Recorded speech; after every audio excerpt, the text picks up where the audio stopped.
Recently, we stumbled across a trailer for a new film called Zero Charisma. It portrayed Dungeons & Dragons players as ageing, social outcasts who still live at home with their mothers. We wanted to find out if this was a true representation of the people who play this game.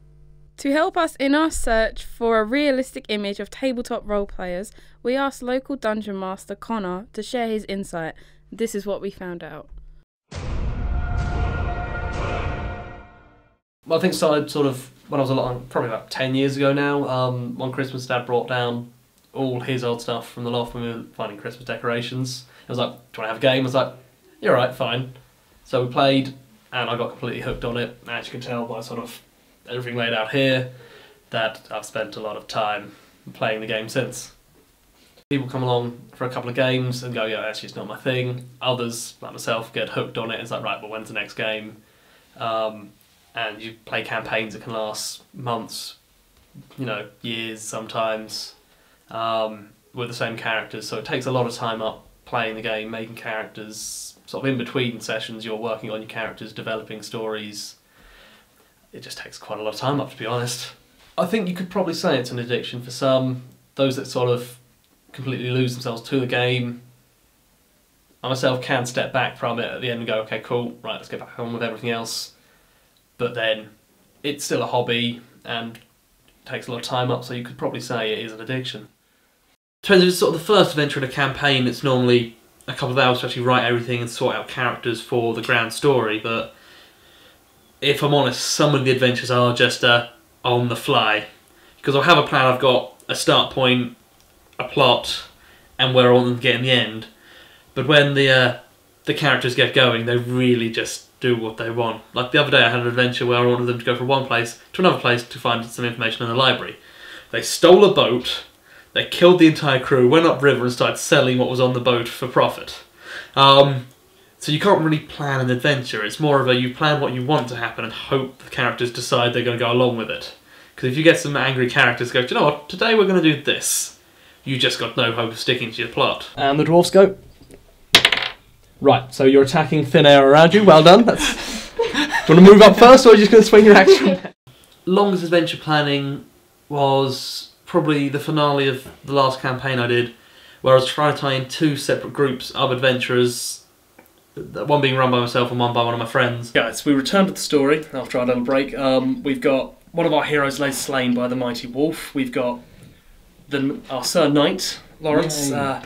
He is fighting off two orcs, and the dwarf fighting off against the master sorcerer.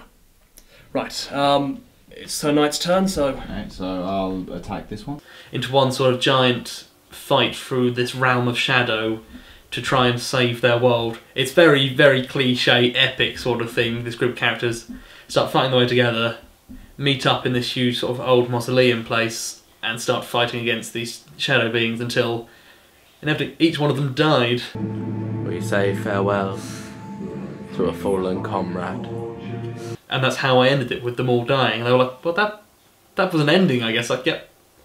They're not all dead, though, as in, if the characters want to play again, I'm going to bring them back in a new world and stuff. But the actual writing of the adventure and having to tie everything in took hours and hours just working out the little niggly bits of it. I definitely write darker adventures when I'm in a bad mood, whereas when I'm in a good mood, I write much better ranges in.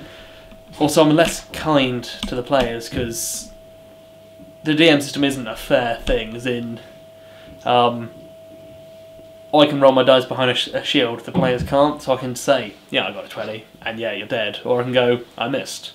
As in, I only roll dice sometimes for the convention of it, just so they know I'm playing by the rules. I'd say this is sort of the first one that really got me into sort of the world of sort of being a geek and all the games around that. To the point of I've got swords here that I go out and I actually do proper sword fighting with now from playing the game. I've got half a suit of chainmail that myself and my dad made for the fact of like, we'll give it a go, see if we can, all stemming from playing the game. We built a forge in the back garden because we're like, well, how hard can it be? Because our characters can do it. Let's see if we can try and do it ourselves. After several failed attempts, we've made some very crude knives, short swords, and lost a few in the process through silly accidents. lots of burns, but it's good fun, and it all stems from playing this one game. For quite a lot of it, I guess, that my relationship with my dad came out of the game, which sounds strange to say, but because it's quite a big part of his growing up and sort of his sort of life, getting into the game really brought us together, sort of, and even now it's something we talk about a lot, as in he'll come down and pick me up from uni and I'll discuss games I've had. Doesn't play as much his end because of work and stuff, but he has been known to be up with my uncles and have a game every now and again, and we just discuss it.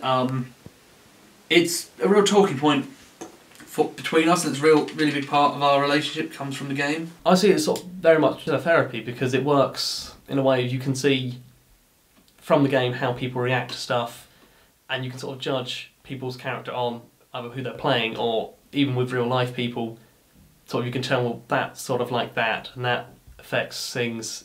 You see how actions affect outcomes in real life from playing a game. It's something that I've been doing for a while now, and I want to keep it going. As long as there's people that want to play, I'm happy to run games or join in games.